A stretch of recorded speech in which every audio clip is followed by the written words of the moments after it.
Hey guys, welcome to the final episode of UFC Roundup of this year. And Michael, all right, let's just get right into it, man. I know you were going crazy. Your girl got it done. One of the biggest, craziest upsets that I have ever seen in UFC history. How are you feeling today on this Tuesday, Michael? I feel elated, Paul. Look, I love doing my picks with you. I love going back and forth. I love the banter, but look, it ain't about that. Today, it's hard for me to even talk about Julianna winning the title without getting emotional. It's been such a long journey for us. We've been teammates for 14 years. I know everything she's been through in her personal life, all the crazy injuries, all the hardships she's endured. And I know how hard she trains and what she puts into this sport, and just to see it all come to fruition and the way it did. I mean, the way she beat her. Listen, I know what she's capable of. And I knew this wasn't me being biased. This is what I know about her, how she trains and what she can do and what she's capable of. But in the manner she did it, it was just like overwhelming. I mean, look, we all look at Amanda Nunes as the greatest female combat sports athlete of all time, and rightfully so. And for Julie to go out there and dethrone her in less than 2 rounds, I mean, it's amazing. It's such a validating moment for us as a team and everything we've been through together. And I have been saying it for a long time. I knew that it was written in the stars for one of us to win a world title. You know, I've gotten fairly close myself a few times. It's like I just feel good that Julianna, that she did it. She earned it. She deserved it. It was such an amazing moment for us. And if I was Julie, I would never take the belt off. I'd wear it to Starbucks. I'd wear it to bed. I'd wear it to dinner. I'd wear it in the shower. I would never take that thing off. I'm so excited for her. And it sets her up for the rest of her life. So it's a good moment for her as a professional athlete, as a mother. I mean, that's got to feel good. You know, Julie takes her daughter to every single practice she goes to. I mean, Issa's been along for the ride ever since she was born. So it's got to feel cool also to be the daughter of the champ, you know, because she got to be there for all the practices, all the training sessions, and watch her mom bust her butt for the Pena family. It was incredible, man. You know, I was with a group of people. I was in Florida. Obviously, I had the race coming up, and I was talking about you. I was talking about the Roundup show and how obviously I felt bad picking against Julie with you on the show. But, you know, it's also one of those things where you got to go with your gut. We have the stats in front of us, but this is why we love this show. This is why we love making these predictions, because we knew these things are going to happen. We're going to have these huge upsets. And then we get to come on here on Tuesday on UFC Roundup. We get to talk about it. And I get to eat crow and sit here. And I made a prediction that didn't come through. And you get to come on here and be a rock star, right? I mean, you were right. and you know what? Other people did. There was a few people that saw something and knew and believed what Pena was saying, that she's got what it takes, that she's been dodging me. She doesn't want this fight. And what impressed me most of all was not that she got the submission, not that it was early in the fight, but how she went about standing and trading with one of the greatest strikers in female UFC history. She stood toe-to-toe with her, rocked her, was beating her on the feet, was taking her shots, and gritted down on that mouth guard and went forward and got it done. She wanted it more. This was truly a case of she wanted to be world champion more that night, and she got it done. And like you said, Michael, now she sets herself up for a huge potential rematch, which we're going to get into and when we talk about what's next. But now that's where the money comes in, right? That's where your legacy comes in. So to somebody that's worked so hard, that's had ups and downs in her career, this is why we love this sport. And this is why this sport, to me, is the greatest sport in the world to watch, because everybody in the world can relate to it. Everybody loves an underdog. And it's one of those sports where it happens from time to time. Boxing, we don't see it as much. Other sports, we don't see it as much. But in MMA, we see these underdogs rise to the occasion time and time again and give us something like we saw on Saturday night. It was incredible. Yeah, you know, and what I was saying in the build-up to the fight is, look, it wasn't the crazy odds like the Buster Douglas Mike Tyson fight, but to me, it had all those types of feels. I'm like, I just feel like maybe Amanda's looking past Julianna, certain variables in that aspect, and Julie's just hungrier. She just wanted it more, and that was on full display that night. And just the way Julie was using that split jab, the way she was using the left hook, looking more technical on the feet, but willing to engage in that type of stand-up firefight with Amanda Nunes. I mean, this is the same woman that knocked out Chris Cyborg, you know, so what kind of power she possesses. Julianna just bit down on her mouthpiece, went right into the storm, and Bro, it paid went off. I for mean, there was so much technical things she did right amidst this crazy brawl. So it was Yeah. just a beautiful display of violence and Jab, just the jab, right? determination and grit. Oh, yeah. Her jab was really on point, because we know that Amanda steps in really hard. She's got huge power shots, and you saw Julianna just really step in and stick that jab, and it didn't land every time right on the jaw. It would land on the chest, sometimes the upper chest, but what that's doing is that's stopping your opponent's forward momentum. So that was a really smart game plan to invest in that jab and then follow it up with the big power shots. But she always went back to that whenever Amanda tried to really rush forward. But let's talk about what's next. I think an immediate rematch is next. It has to happen, right? When you're that dominant of a champion, and Dana White said this too, that's what's next. And I think that's only good for Julianna. Of course she wants that. She wants the pay-per-view. She wants to sell this thing out. Now she's getting the A side of this situation. So I say, if I'm her, bring it on. Let's run it back again, because now she's got even more confidence going into this second fight. She's been in there. She's tasted the power. She sees where the holes are. There's weaknesses. Obviously, Amanda Nunes is going to come with a new fire lit under her ass, but so what? Bring it on. I think that's a huge pay-per-view that people are going to tune into. I can't wait to potentially see that happen again. What are your thoughts, Michael? I could agree with you more, Paul. I think when you see a champion that's as dominant as Amanda see their reign come to an end, there's always an immediate rematch. That's just how the sport works. So definitely they do the rematch, and I want Julie to do the rematch because, like you said, she's the A side. She gets the pay-per-view points. That fight alone, I think, sets her up for a good portion of her life, if not the rest of it. So we want that rematch. And on top of that, Julie's so hungry. I say you look at the way, and I don't want to go too far down a rabbit hole, but it took Amanda Nunes 10 rounds to beat Valentina Shevchenko in the two fights that they had. It was 10 rounds. And why not, if Julie's saying she's willing to go to 125 pounds to get that rematch, and I think that that's validated. If she can go out and beat Amanda Nunes again, especially if she can do it in the same manner she does, or even if it takes her 5 rounds, heck yeah, why not go down to 125 pounds and rematch Valentina? Look, there's a shortage of contenders at 125 pounds anyways. So if I'm Julianna, I rematch Nunes, win that, go down to 125, rematch Shevchenko, and then you ride off in the sunset. You've done it all. If you become a double champ, which I believe she can, and I believe she will, I know what she's capable of. And I think that everybody's finally seeing what I'm seeing and what I've been seeing for the last 14 years. So, yeah, that would be that if I could lay out a picture perfect plan, is rematch Nunes, rematch Shevchenko. I think it'd be amazing. Peace out. I'm out. Yeah. Right off in the sunset, baby. Yeah, why not? Get them belts. And I think you're right.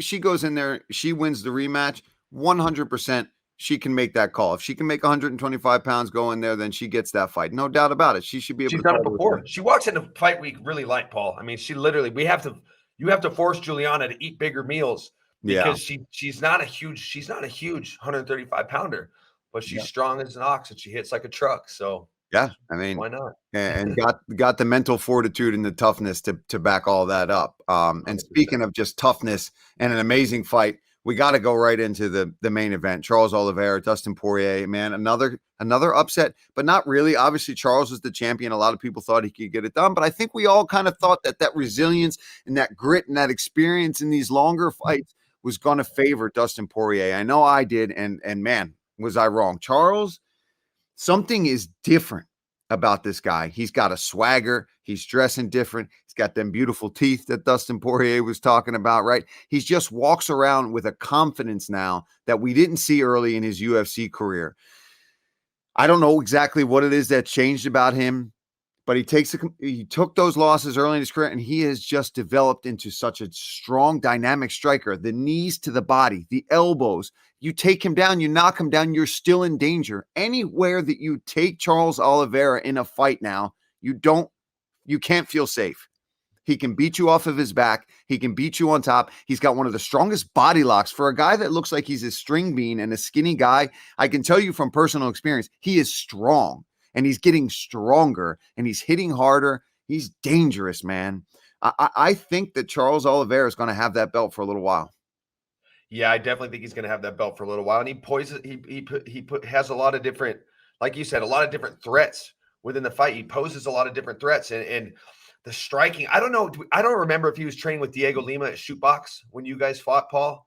but I know that he has spoke about how his time starting to train with him is what's helped him kind of round off his game, because he's always had the great grappling, but it's the striking, the way he gets his knees up, the check left hook against Michael Chandler. In the Poirier fight, the uppercut, he's had this really nice right uppercut that he landed on Poirier, and he just does so many things right now. And I think that where his success right now is coming from is, you know as well as I do, Paul, you don't learn when you win in this sport. That's not where you create the most growth as a fighter. That comes from your shortcomings. That comes from the losses you face inside the octagon. And he's had a handful of them, but that can't be a bad thing. If you can stay the course and learn from those mistakes, look at the win streak he's on now. And it's crazy to think that MMA is, when it comes to combat sports, MMA is such a forgiving sport. In boxing, you lose one or two, you're done.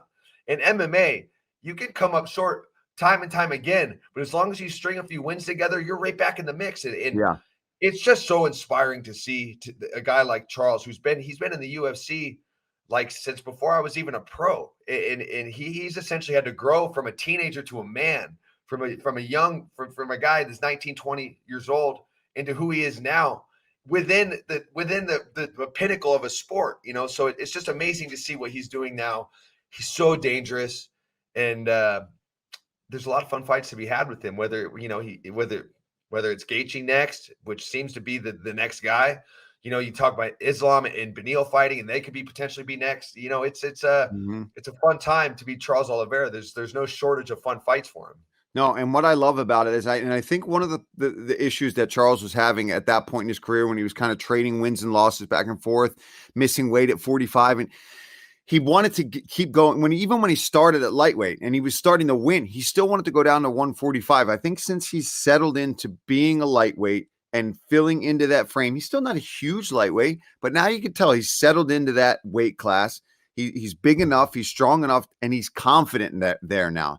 And the strength of schedule, it's there now. Anybody that's doubted who he's fought and who he's beaten at this point can shove it, because now when you go out there and you take out Dustin Poirier, you take out Michael Chandler, and you're ready and willing to fight anybody. Said he'll fight Conor next week or this weekend. He doesn't care who it is when that tweet got put out there. But I think it does have to be Justin Gaethje. I think he's earned this spot. And if you're not excited for that, then there's something wrong with you and you don't like the sport of MMA. Anybody should be excited to see Charles Oliveira fight in these fights. The guy is a finisher. He's a gamer. He brings it. And now he's shown that he can go in there and beat guys like Poirier and finish them. Come on now. I think that's the fight to make. Dana said it's a good idea. It makes sense. That's the one we got to get together. That's what I'm excited for. Justin gets his shot at gold again. Charles gets to go out there and potentially beat another top contender. And if he gets through somebody like Gaethje, then I don't know who's next. And we got Islam and Dariush fighting, right? These are grapplers. These are strong jiu-jitsu guys with good stand-up as well. But Charles, kryptonite for these guys, man. It's a shame that Khabib is gone, because, man, I would have loved to seen how that played out between these two guys. This powerhouse wrestling and just control on the ground versus the slick, just awkward submission threat now combined with the striking would have been a phenomenal fight. Oh, dude. Yeah. When you talk about Khabib, I mean, Khabib's been a little bit dismissive of Charles Oliveira, a little dismissive. I think that he was kind of banking on Poirier to win this fight. Poirier wins the fight. No one's saying anything about Khabib coming back, but look, Charles Oliveira looked pretty dang good against Dustin Poirier. And you want to talk about eating crow. I mean, Khabib might be eating a little crow sitting on the couch on the sidelines, but hey, he's undefeated for a reason. But you want to talk about Conor's tweet. Conor throws it out there. So I'm fighting Charles Oliveira next.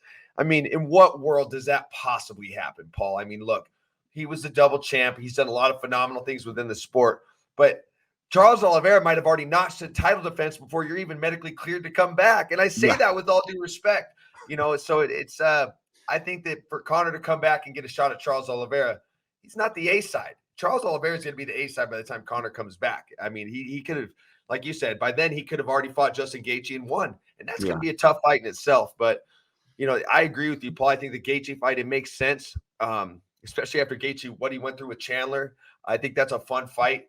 And it's just the one that makes sense. I don't know why people wouldn't get excited about that. You got two guys that are super dangerous finishers. Gaethje's must-see TV. He's the king of violence. He's so fun to watch. And Charles Oliveira, if you don't get excited for a Charles Oliveira fight, I don't know what anybody is even. What's the logic in that? I mean, he has everything that you want from a fighter.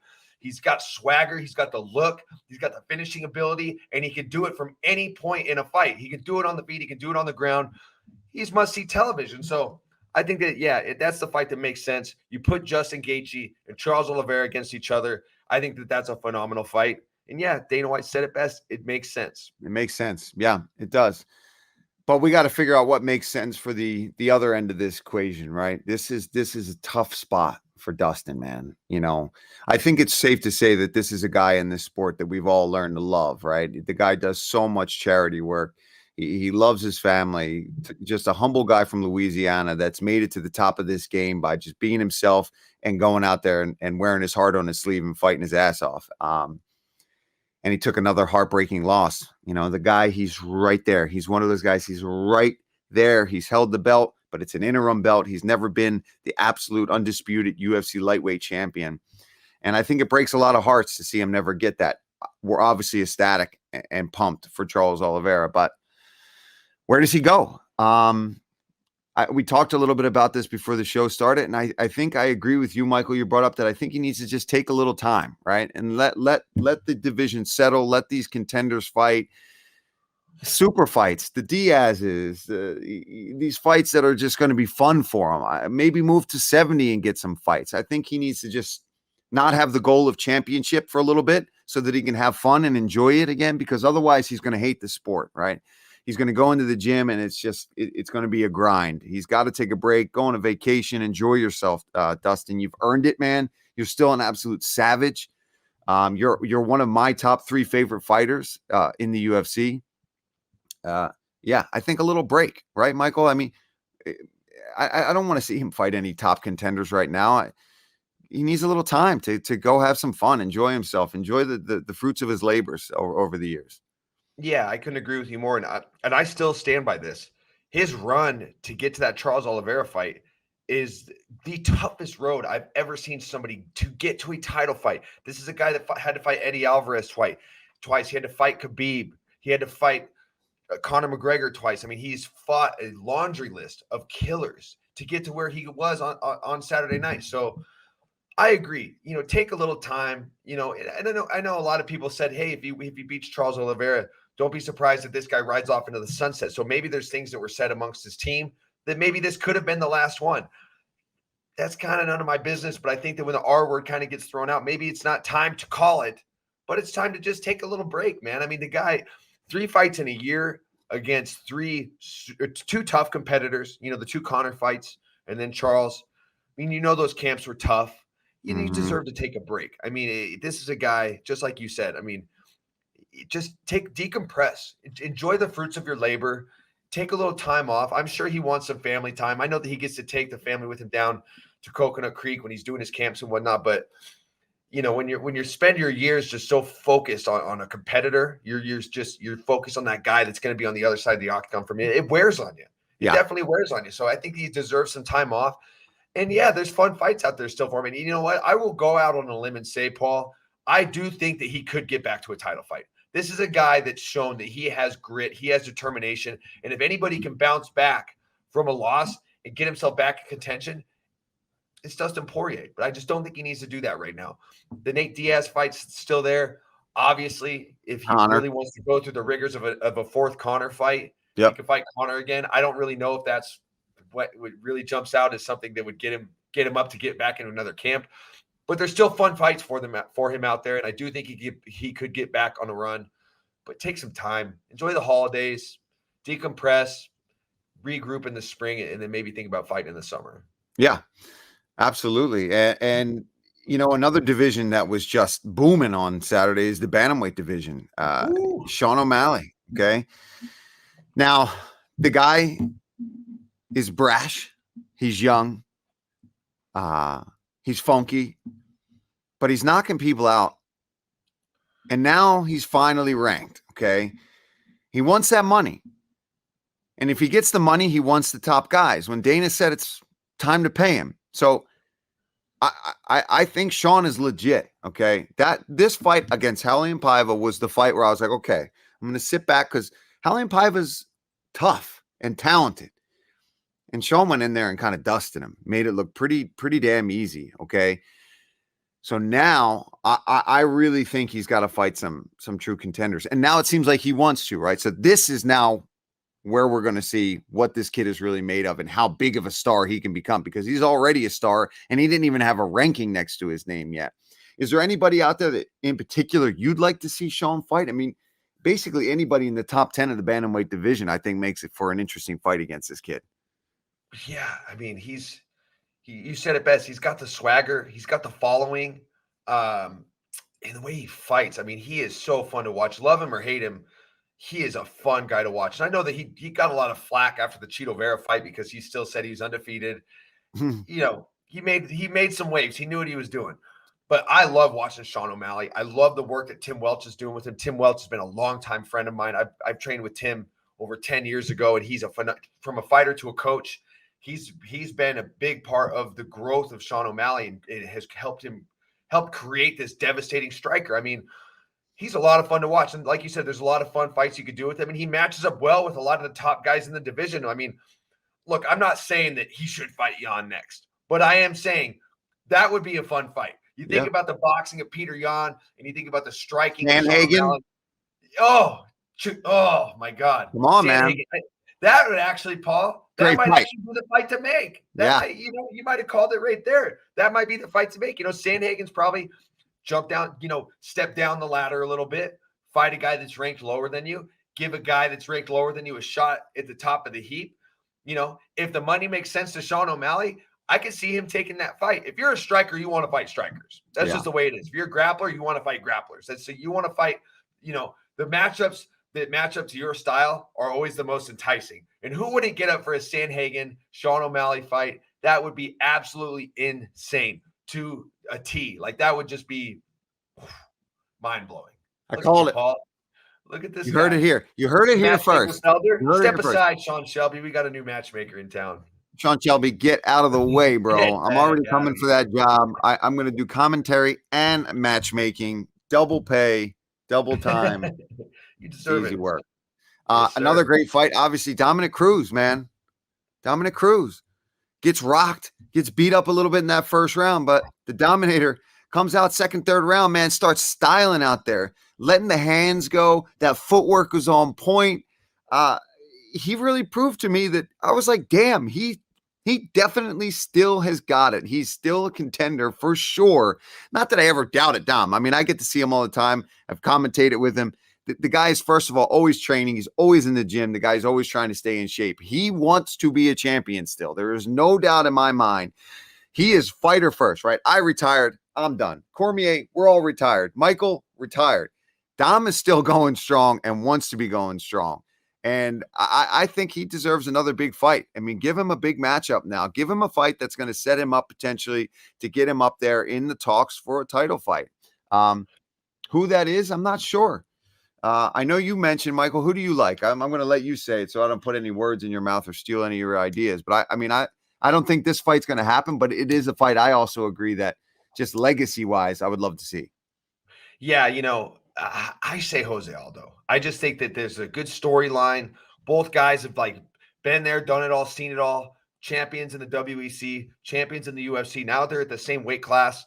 There's a really cool picture of them at a press conference from you. I think it was you. I know it was the GSP versus Shields fight. They did a press conference before the show with some of the champions. And there's a cool picture of them sitting next to each other. And I know Cheetah Vera threw out a tweet. Sorry, not a tweet. threw out a tweet. Cheeto Vera threw out a tweet saying he wants a shot at Dom. That's a fight I'd love to see. The one thing that's just crazy to me, Paul, is, and I think we talked about this before, Dominick Cruz, one of the greatest bantamweight champions we have ever seen in this sport, is like the dark horse in this division. And that's just crazy to wrap your head around. He's a guy that's he stayed in the rankings, but he's just kind of flown under the radar as some of this new bloods come to the top, the Corey Sandhagens, the Peter Yans, the Aljamain Sterlings. And Dominick's just been kind of working in this dark corner to get himself back in the mix. And that win over Pedro Munoz did all that and then some. I mean, that first round, he was all but done. I mean, he got cracked hard, and he was scrambling, trying to get in on the legs, and Pedro still landed some ground and pound. And Dom hit this beautiful move we call in wrestling. It's called a Peterson roll. It's where you hook the elbow, get your arm between the legs, and you kind of roll him through. Now, Dom wasn't getting back points because it wasn't a wrestling match, but it was a great position for him to get in, to clear the cobwebs and get himself back in the fight, which he did all that and then some. I mean, he came back rounds 2 and 3 and just did what Dominick does and just started styling on Pedro Munoz. I mean, those 10 minutes were so Dominick Cruz-esque. He did what he does well, and he did what made him a champion for so many years. And I would like to see him get back in the mix with somebody at the top of the heap, because I wouldn't mind seeing Dominick Cruz fight for the title again. I think he deserves it. I think his story is great. The guy's been through so much adversity when it comes to injuries and all the hardships he's been through in that part of his career. I would love to see Dominick Cruz get back in title contention. Yeah. I mean, it's crazy to think of the activity level of somebody who we're talking about is so dominant. And really the only thing that's held him back over the years is injuries and injuries and injuries. But Dom is tough, man, especially where it counts. And it's right here, right? Oh, he might be a little wacky. I love the guy. But he's wacky in the best way possible to be a fighter, right? I mean, he's got all the determination and the grittiness in between the ears where it counts. So give that guy a big fight. Ranked number 7 right now. He deserves a big fight. Another crazy fight that happened is obviously Cody Garbrandt decided that he's going to drop down to flyweight, which is where he probably should have been for a long time, but he wasn't. And we know that when you've had a little bit of an issue with the chin, you've been knocked out a couple times, dropping the weight is a bit of a gamble, okay? And he does it. And Kai Kara-France, man, the dude is powerful, okay? And we all know that. And I feel like Cody was overlooking him a little bit. And Kai certainly felt like he was being overlooked. He was pissed off. He said that Cody wasn't even saying his name. He's calling him Steve, whatever it was. He's pissed off.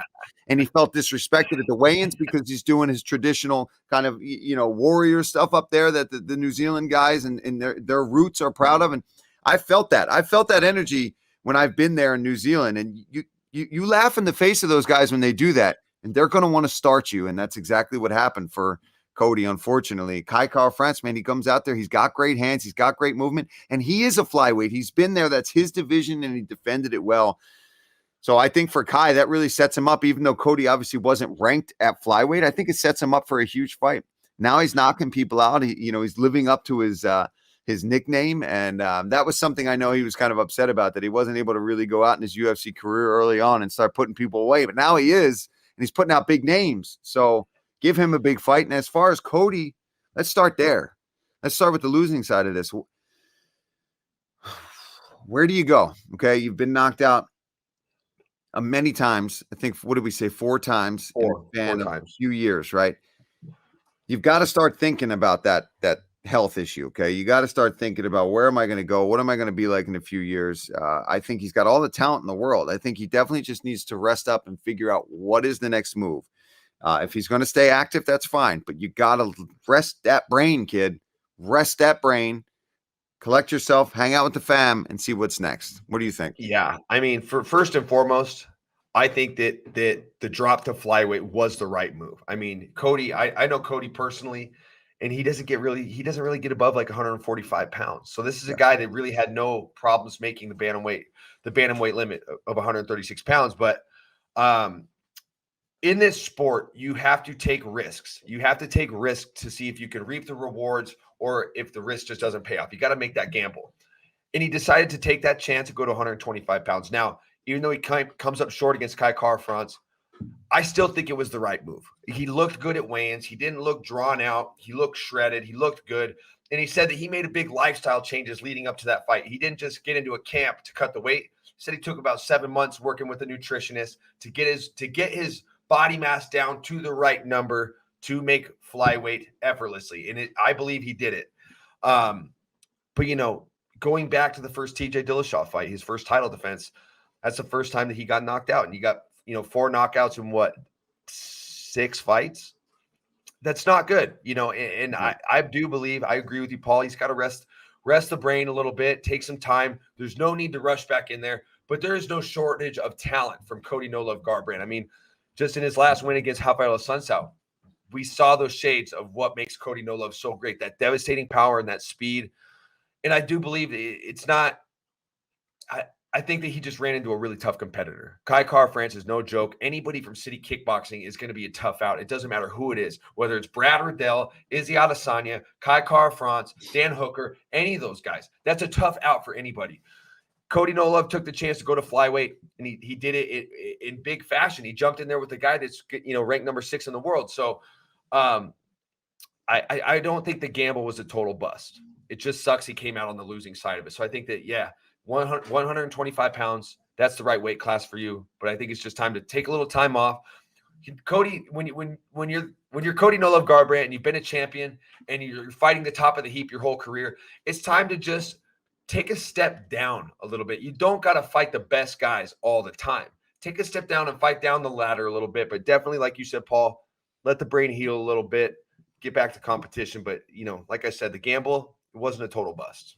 No, I've known that he's not a huge bantamweight, that he could make the flyweight limit. So I think that's the move. Stay on this nutrition that you've discovered and that's gotten you to the point where you can make that comfortably and rest up. And agreed, pick somebody a little further down and see how you do there. And if that doesn't go well, then you move on from there and you figure what you want to do with the rest of your career. But at least set yourself up to be able to work your way slowly back up the ladder, pull together a win streak.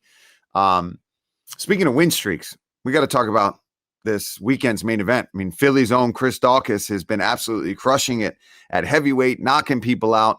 He's not a gigantic heavyweight, and he's taking on the Black Beast, who is in fact a gigantic heavyweight. And this is a huge test for the man from Philly, the Philadelphia Cop, doing Philly proud, looking great in all his UFC fights. Really, just fantastic footwork, hand speed.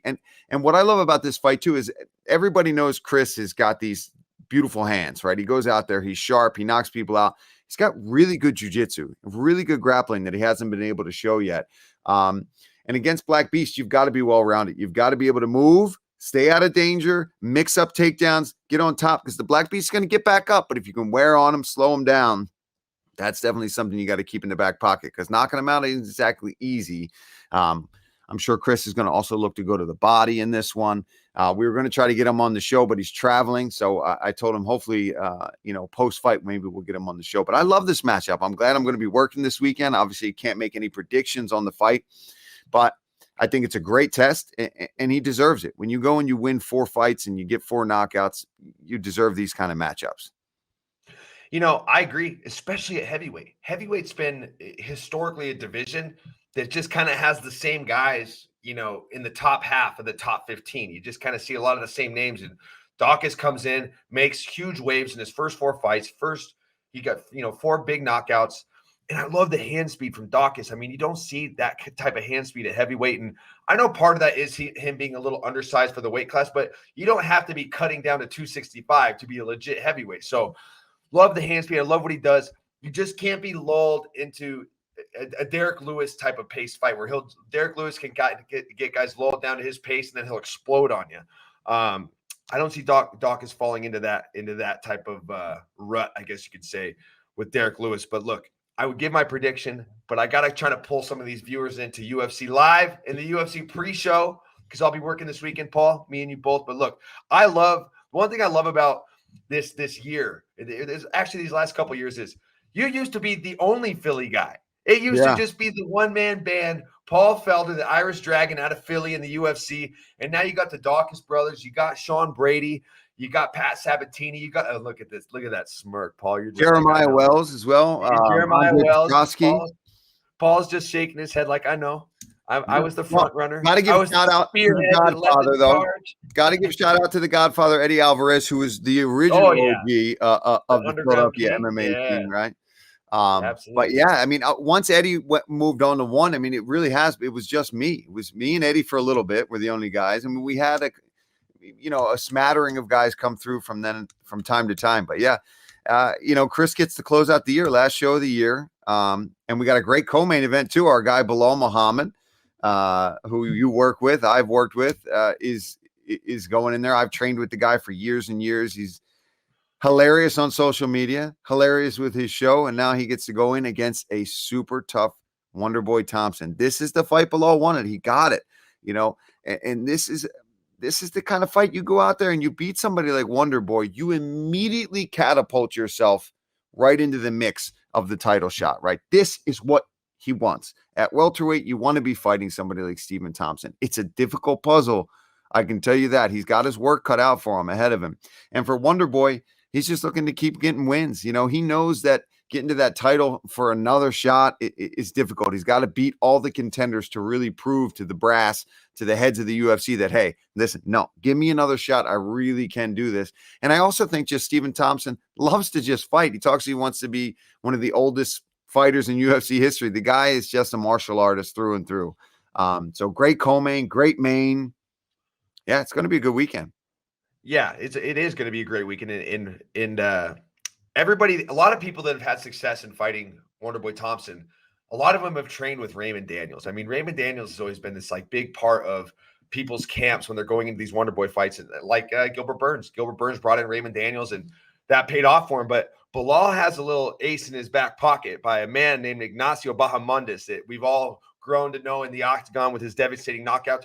That's a great training partner to have going into this Wonderboy fight, because Ignacio Bahamondes, if there's any striker that can replicate the style of Wonderboy, it's going to be my boy Nacho. I mean, we call him, the people that have trained with Ignacio, we call him Nacho. So Nacho has probably been a very vital part of this camp for Bilal Muhammad. And that's very key when you have to fight somebody that's such a specialist in such a way like Wonderboy Thompson. You got to have the training partners that can emulate those types of people as best as they can. So great fight for Wonderboy, great fight for Bilal. May the best man win. And like I said, you want my prediction, you got to tune into UFC Live and the UFC pre-show. Bang, bang. Yeah, absolutely. I can't make a prediction either, but this is going to be a tough one. This is going to be a really tough one. I got the Philly guy in the main event. I got a good friend and a teammate from Milwaukee that I trained with for a long time. And Bilal, I'm going to be stressed out there, Michael. I'm going to be stressed. I'm going to need you to have my back and give me support this weekend. I got you, buddy. I got you, Paulie. If anybody's got your back with me, baby, I got you. We'll get some beverages maybe after the show to relax me. Yeah, but, sure, why not? It's time for 5 rounds. This is the last 5 rounds of 2021. I can't believe how many of these shows we've done so far. And I just want to give a shout out to all the fans. Again, thank you guys for watching. Even to the haters, thank you for taking time out of your day to let us know that even though you hate us, you respond. But it's been mostly positive. You guys are awesome. Keep the questions coming. Hashtag UFC Roundup. Ricci, are you there? Ricci boy, Michael Ricci boy. All right, 5 rounds, a little Christmas twist. First question. Who's coming over for the fun old-fashioned Griswold family Christmas? And it can't be a teammate. Oh. Who are you inviting over? If I'm having just a good old-fashioned Griswold family Christmas dinner, okay, I'll go. How many do I get? As many as you want. Okay, wow, geez. I mean, that's not my actual family. Just Not on the your family. roster. Not a teammate. Right. Okay. I'm going to bring Conor McGregor, Khabib Nurmagomedov,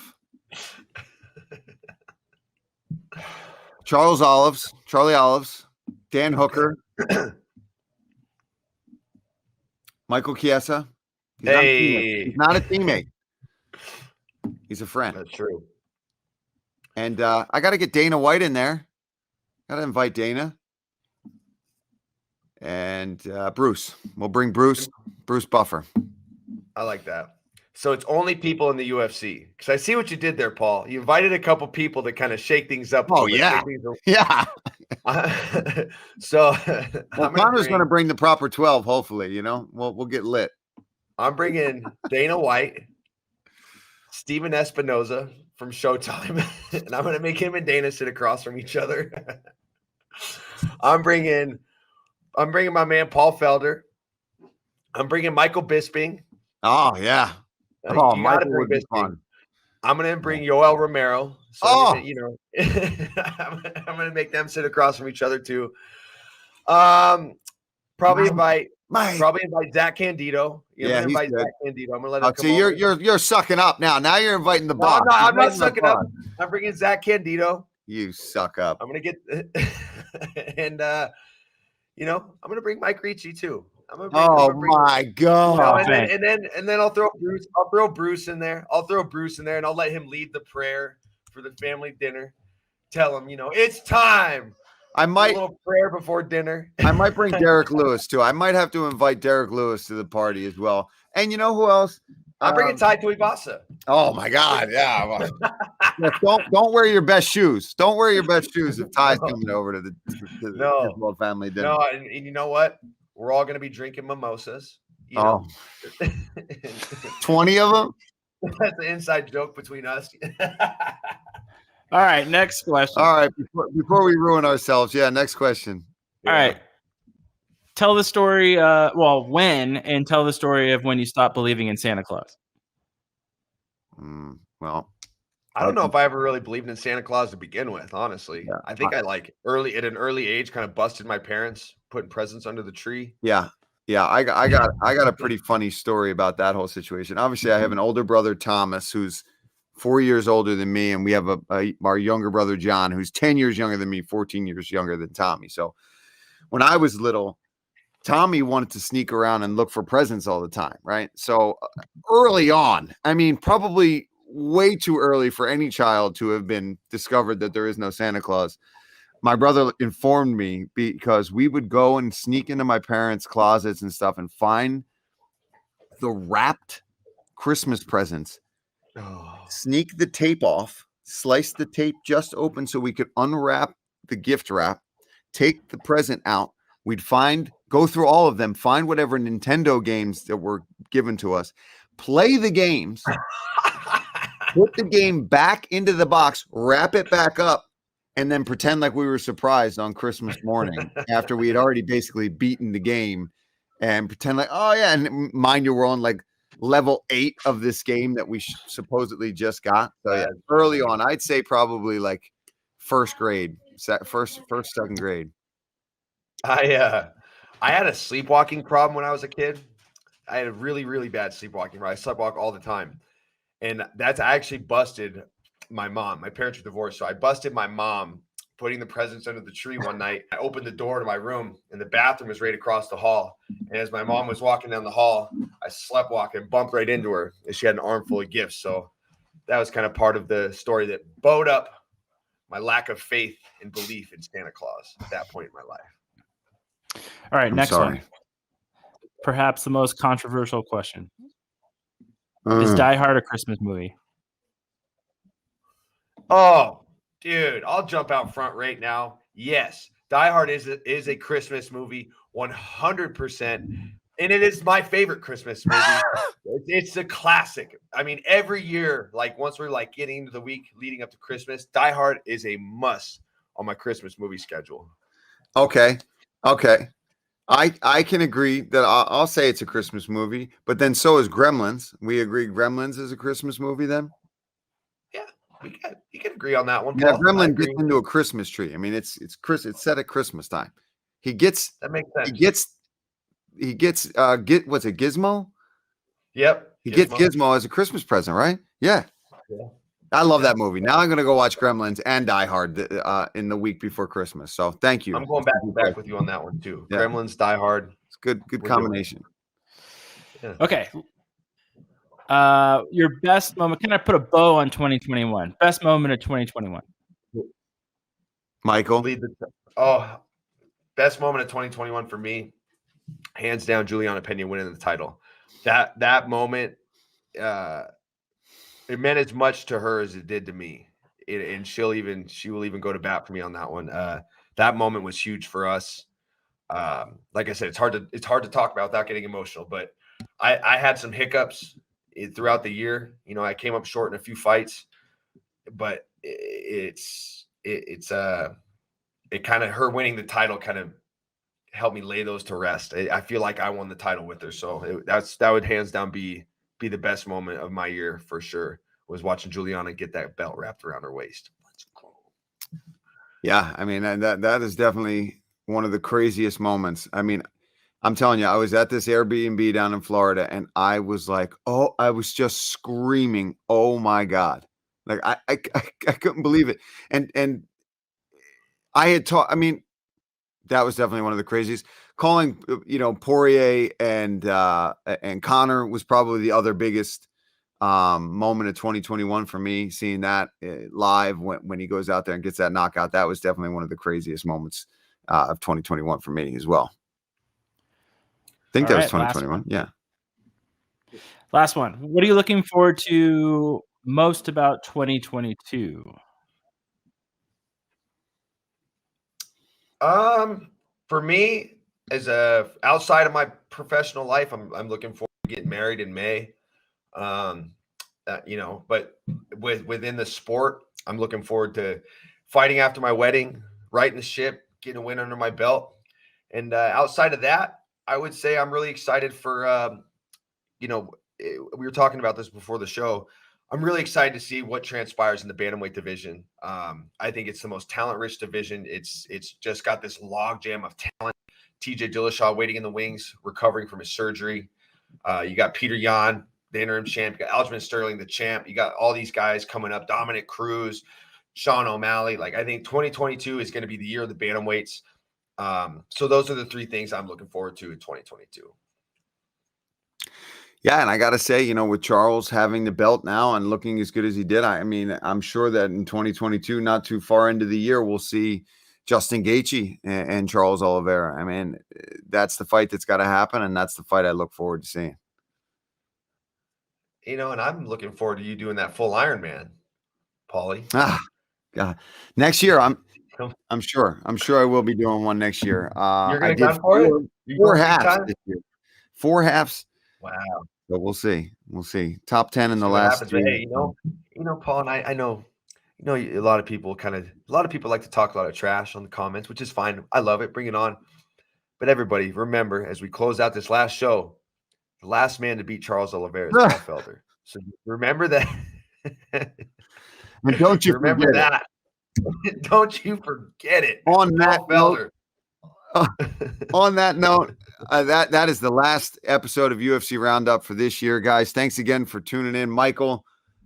Thanks for being a part of this with me. We've had a lot of good shows, and I look forward to more shows in 2022. And enjoy your holidays and Happy New Year and all of that good stuff, guys. Keep the questions coming and be on the lookout. We'll be back soon, so tune in next time.